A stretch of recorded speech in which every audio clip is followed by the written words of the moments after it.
AP cabinet లో పలు కీలక నిర్ణయాలు తీసుకున్నారు. సుగాలి ప్రీతి కేసుపై కేబినెట్ భేటీలో కీలకమైన చర్చ జరిగింది. సుగాలి ప్రీతి కుటుంబానికి న్యాయం చేయాలని ముఖ్యమంత్రి చంద్రబాబు అన్నారు. స్వార్థ రాజకీయాలకు ధీటుగా తిప్పికొడదామని డిప్యూటీ సీఎం పవన్ కళ్యాణ్ తేల్చి చెప్పారు. యూరియా నిల్వలపైన మంత్రివర్గం కీలకంగా చర్చించింది. ఎరువులపై వైసీపీ దుష్ప్రచారం చేస్తోందంటూ ముఖ్యమంత్రి చంద్రబాబు మండిపడ్డారు. ఇకపై రాష్ట్రంలో తప్పుడు ప్రచారం పట్ల అందరూ అప్రమత్తంగా ఉండాలని అన్నారు ముఖ్యమంత్రి చంద్రబాబు. కేబినెట్ భేటీలో కీలకమైనటువంటి విషయాలకు సంబంధించి చర్చకు వచ్చినట్లుగా తెలుస్తోంది. అలాగే కొన్ని కీలకమైన నిర్ణయాలు కూడా తీసుకుంది కేబినెట్. పూర్తి సమాచారం మా ప్రతినిధి రవిచంద్ అందిస్తారు. రవిచంద్. సునీల్, ఆంధ్రప్రదేశ్ కేబినెట్ లో పలు కీలక నిర్ణయాలు అయితే తీసుకున్నారు. ఎజెండా అంశాల అనంతరం ముఖ్యమంత్రి చంద్రబాబు మంత్రులతో పిచ్చపాటిగా కొన్ని రాజకీయపరమైన అంశాల గురించి కూడా మాట్లాడడం జరిగింది. ముఖ్యంగా సామాజిక మాధ్యమాల వేదికగా తీసుకుని ప్రభుత్వంపై కావచ్చు వ్యక్తిత్వ హననాలు చేస్తూ ఉన్నారు కొంతమంది. దీన్ని అడ్డుకట్ట వేయాల్సిన అవసరం ఉంది. భావ ప్రకటన స్వేచ్ఛను గౌరవిస్తూనే ఇటువంటి వారు విచ్చలవిడి ప్రవర్తన చేసేవారి పట్ల కఠినంగా వ్యవహరించాల్సిన అవసరం ఉందని ముఖ్యమంత్రి అభిప్రాయపడ్డారు.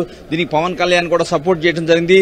అయితే దీనికి సంబంధించి చట్టాలు ఎలా ఉండాలి, ఇటువంటి వారిని కంట్రోల్ చేయాలంటే ఒక కొత్త చట్టం రావాల్సిన అవసరం ఉందని కూడా ముఖ్యమంత్రి అభిప్రాయపడ్డారు. దీనికి సంబంధించి హోంమంత్రి, అదేవిధంగా రెవెన్యూ మంత్రి, అదేవిధంగా చూసుకుంటే కనుక రెవెన్యూ మంత్రి, అదేవిధంగా నాదెండ్ల మనోహర్, పార్థసారథి వీరందరితో కూడా ఒక కమిటీని, క్యాబినెట్ సబ్ కమిటీని ఏర్పాటు చేసి వివిధ చట్టాల గురించి అవగాహన చేసుకోమని, ఒక రిపోర్ట్ ఇవ్వమని కూడా ముఖ్యమంత్రి ఆదేశాలు జారీ చేశారు. అదేవిధంగా సుగాలి ప్రీతికి సంబంధించిన అంశానికి సంబంధించి కూడా వారి కుటుంబానికి న్యాయం చేయాల్సిన అవసరం ఉందని కూడా ముఖ్యమంత్రి అభిప్రాయపడ్డారు. అయితే ఈ సుగాలి ప్రీతికి సంబంధించిన వ్యవహారంలో పవన్ కళ్యాణ్ ని అయితే తప్పు పట్టే విధంగా కొందరు చేసిన వ్యాఖ్యలను కూడా ఇక్కడ ఖండించడం జరిగింది. అదేవిధంగా ప్రధానిని టార్గెట్ చేస్తూ వారి తల్లిని కూడా విమర్శిస్తున్న పరిస్థితి.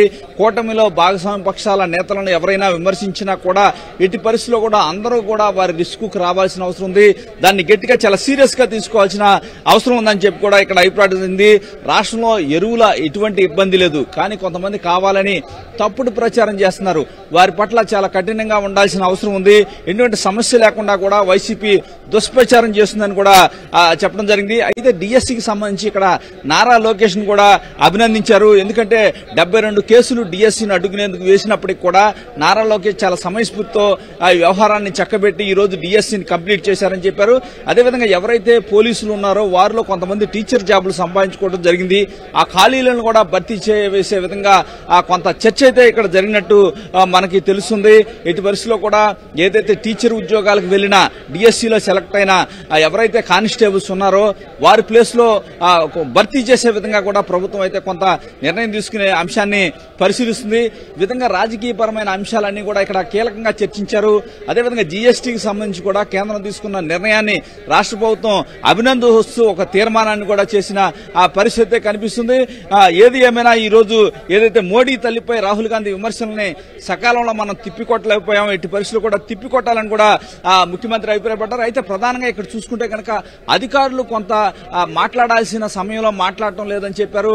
ఎందుకంటే నెల్లూరుకు సంబంధించిన అరుణ వ్యవహారాన్ని ఇక్కడ నాదెండ్ల మనోహర్ ప్రస్తావించినట్టు మనకి తెలుస్తుంది. ఆ శ్రీకాంత్కి పెరోల్ అంశం సంఘటన కూడా అధికారులు మాట్లాడటం లేదు.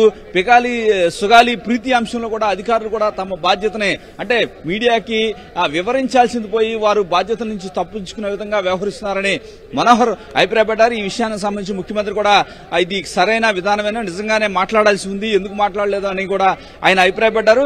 ఏదైనా రాజకీయపరమైన అంశాలు, ఎందుకంటే కేబినెట్ సమావేశానికి ముందే నారా లోకేష్ ఆధ్వర్యంలో బ్రేక్ఫాస్ట్ మీటింగ్ జరిగింది.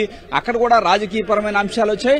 మరోవైపు ముఖ్యమంత్రి ఏదైతే కేబినెట్ లో దాదాపు 40 అంశాలు పూర్తయిన తర్వాత ముఖ్యమంత్రి చంద్రబాబు సమక్షంలో కూడా పలు రాజకీయపరమైన అంశాలు వచ్చాయి. ఇవన్నీ కూడా ఎందుకంటే రాష్ట్రంలో విచ్చలవిడిగా ఏదైతే తప్పుడు ప్రచారాన్ని చేస్తున్నారు సోషల్ మీడియా వేదికగా, ఎందుకంటే భావ ప్రకటన స్వేచ్ఛను గౌరవిస్తున్నాం మేము, కానీ కొంతమంది దాన్ని అడ్డం పెట్టుకుని ప్రభుత్వంపై కావచ్చు వ్యక్తిత్వ హననాలు చేస్తున్నారు. వీటిని కంట్రోల్ చేయాల్సిన అవసరం ఉంది. అందుకే దీనిపై గట్టి చట్టాలు రావాల్సిన అవసరం ఉంది. కేబినెట్ సబ్ కమిటీని ఏర్పాటు చేశారు. వీళ్ళని తొందరలోనే వారు రికమెండేషన్ చేస్తారు. దాన్ని బట్టి ప్రపంచ దేశాల్లో ఎక్కడ ఇటువంటి కఠినమైన చట్టాలు ఉన్నాయి, ఏ విధంగా చేస్తున్నారు, ఎందుకంటే చట్టాలు చేసినా వారిపై చర్యలు తీసుకున్నప్పుడు కూడా భావ ప్రకటన స్వేచ్ఛను మాత్రం గౌరవించి తీరాల్సిందని ముఖ్యమంత్రి అభిప్రాయపడ్డారు. ఈ విధంగా చాలా కీలకమైన చర్చ ఈ రోజు కేబినెట్ లో జరిగింది. Sunil. Okay Ravichand, thank you.